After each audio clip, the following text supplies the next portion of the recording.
ఒకరోజు ఇలాగే షాపూర్ వెళ్తున్నాం.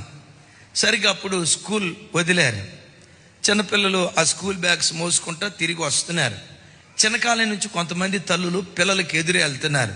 ఓ చిన్నపిల్లడు, నాకు తెలిసి 1వ తరగతి లోపే, ఆ 1వ తరగతి చదివే పిల్లోడు పుస్తకాలు ఉన్నాయి చూసారా ఎంత. ఆడా బ్యాగు మొయ్యలేక పాతకాలపు ముసలోడు వంగిపోయాడు. మొత్తానికి ఆ బ్యాగ్ తాడి తగిలించుకొని వాడు ఇట్లా నడుచుకుంటా వస్తున్నాడు. అటు నుంచి వాళ్ళ అమ్మ వస్తుంది. వాళ్ళ అమ్మని చూడటంతో ఆడు ముఖం వంద చూసారా 1000 వాట్స్ బల్బు వెలిగినట్టు వెలుగుతుంది. ఎప్పుడైతే వాళ్ళ అమ్మని చూసి మమ్మీ అన్నాడో ఆ తల్లి పరిగెత్తుకుంటా రానే వచ్చింది. వాడి మెడ మీద ఉన్న బ్యాగ్ తీసుకుంది, ఆమె మెడకు తగిలించుకుంది. ఎప్పుడైతే అమ్మకి బ్యాగ్ ఇచ్చాడో ఈడేం చేస్తున్నాడు తెలుసా? డాన్స్ చేస్తున్నాడు.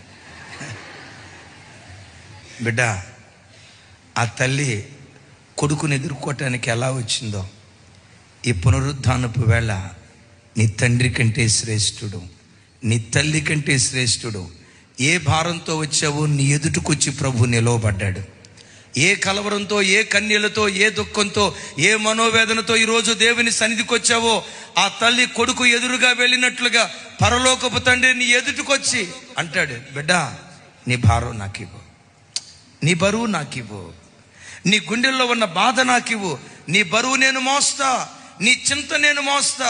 నీ బ్రతుకు కాలమంతా నిశ్చింతగా బ్రతికే జీవితాన్ని వరంగా దేవుడు అనుగ్రహించును గాక.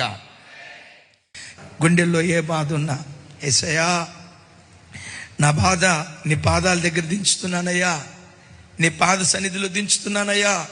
నా కొడుకును కూర్చున్న బాధ నా గుండెల్లో ఇది ఉందయ్యా. వాడు ఏదో గొప్ప ప్రయోజకుడు అవుతాడు అనుకుంటే కళ్ళ ముందు ఇట్లా అయిపోతున్నాడయ్యా. అయ్యా వాడిని కూర్చున్న బాధ నీ పాద సన్నిధిలో పెడుతున్నాను. దేవుని సన్నిధిలో ఏడో. నా కుమార్తె ఏదో గొప్ప ప్రయోజకురాలు అవుతుంది అనుకున్నానయ్యా. ఏంటో నా బిడ్డ వే ఆఫ్ డ్రెస్సింగ్ స్టైల్, నా కుమార్తె ఎక్కడో తేడా కనపడుతుంది అయ్యా.